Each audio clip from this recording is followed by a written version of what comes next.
Bueno, pues para esta edición de Música Música vamos a interpretar tres obras.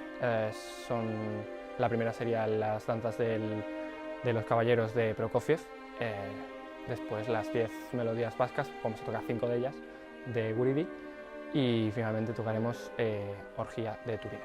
Cuando me dijeron lo que íbamos a tocar, la verdad que me alegré porque a mí Prokofiev me gusta mucho.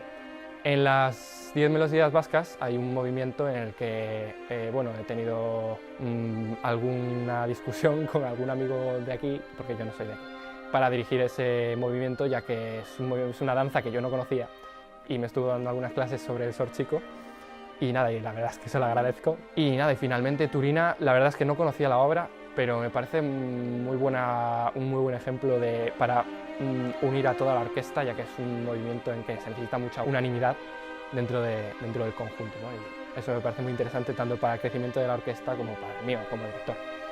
Cuando me hablaron de esta orquesta, pues la verdad es que me impresionó bastante porque no conocía ningún ejemplo de ninguna orquesta que fuese la gente allí porque quisiese, por amor al arte, y la verdad el trabajo de Igor y el de todos en general ha sido muy bueno, sinceramente.